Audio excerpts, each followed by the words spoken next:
What is up, guys? Shoaib here. As usual, you know I am obsessed with optimizing human performance simply so that I can help people achieve the best versions of themselves and in return be of service to mankind. So, a couple of videos back, we spoke about the decision fatigue, which is where each decision that we take sees a decline in quality throughout the day as we take more decisions. All right. So, simply put, the decisions that you take when you wake up till about midday are going to be significantly better than the decisions that you take in the later part of your day. And the science and the logic is quite simple. When you wake up, you've got a fully charged battery of decision making juice in your brain. And with each decision that we take, this energy source keeps depleting, thereby reducing the quality of each incremental decision that we take. Now, if you haven't watched the previous video, I would urge you to go on and watch that video. It's available on IGTV and it is also available on my YouTube channel. If you haven't subscribed, now is the time to subscribe. So once you watch that, you can continue watching this. Like we've discussed time and time again, success leaves clues and success leaves a trail. Hypothetically, if you considered Mark Zuckerberg to be a person of success, one quality about him that you can look at to learn the importance of using your decision-making ability efficiently and effectively is how he has automated what he wears. He doesn't wake up in the morning and use his decision-making ability to decide which t-shirt and which jeans or which trouser or shoes to wear. The guy wears a gray t-shirt and blue jeans. It's simple, it's final.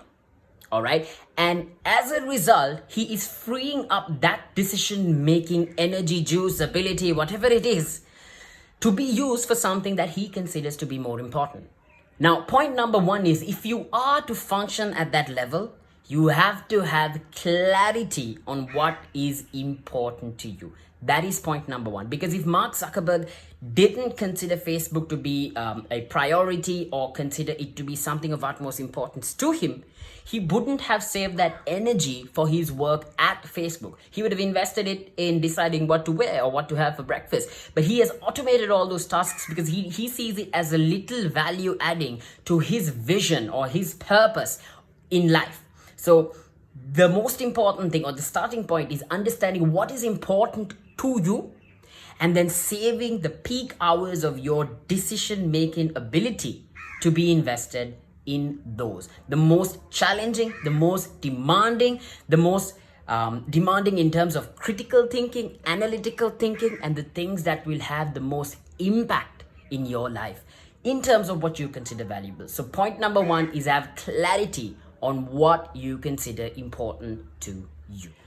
Point number two is a no-brainer and pretty much relevant to, well, optimizing anything in life. And that is plan. I know it's common sense, but like Robin Sharma says, common sense isn't always common practice. So how planning is going to help you is see things like what to wear and what to eat and where you're going and what you're going to be doing may not be the most efficient use of your critical time or your ability to take critical decisions in terms of how you use your decision-making ability, but they are still important. All right. You've got to eat if you care about yourself, if you want to be in peak health in order to live longer and serve mankind for longer, you've got to take care of your health. So planning is vital, right? And this will help free up that space that I told you that we could be using for more critical and analytical thinking. So planning is going to be key. Deciding what you're going to eat. Just think about how much of effort we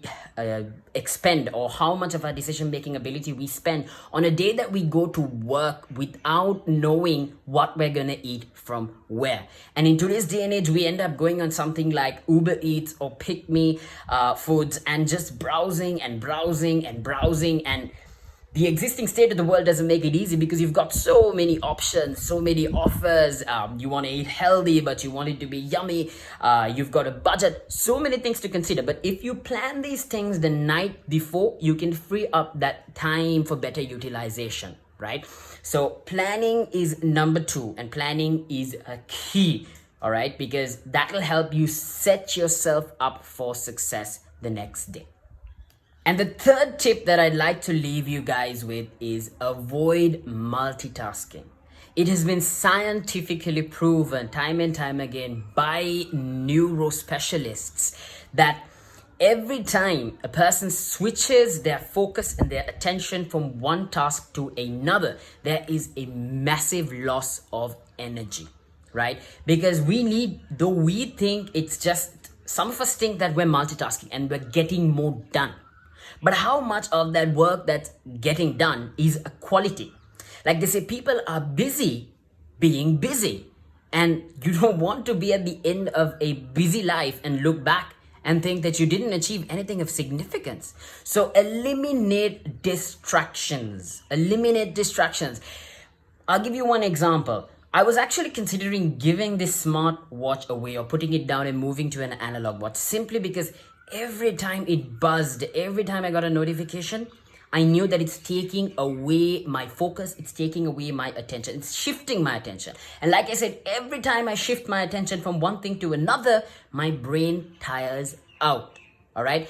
And fortunately, I spoke to a couple of people and they gave me a very practical suggestion. And they said, why don't you just switch off the notification to WhatsApp? Because WhatsApp is where we get, constant messages from groups and individual chats and all of that. But text messages and calls, well, not so frequently. And in my line of business, it's important that I stay connected at all times. So getting notifications from my phone when I receive a call is important to me. So I felt that it would be beneficial for me. Being able to speak through the watch while I'm riding on the bike is important because I can give a quick message such as, hey, I'm on the bike, I'll call you back.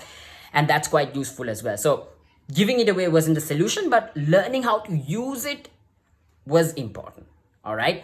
And there are so many things you can do, like programming your favorite contacts on the phone so that only calls that come from them will come through when you put your phone on do not disturb. That way you can minimize the distractions that you have. So whatever it is, there are so many productivity apps and there are so many analog hacks that you can use. Another example I can give you is sometimes when we are doing something, we get brilliant ideas that we think, okay, if I don't do it now, I'll lose it. But here's a little thing you can do. Keep a pen and paper on the side. Say for example, you're reading a book at the moment and say you're a content creator. And while you're reading the book, you get a brilliant idea. Now you just want to stop everything and go and do that. That is not the most optimal use of your time. A better idea is to use that pen and paper and jot down the idea because that will help you refocus on the work you're doing because you know you're not going to lose that idea. It's there on pen and paper and you're good to go. So that is the final tip that I would like to give you guys if you want to make the most use of your decision-making ability.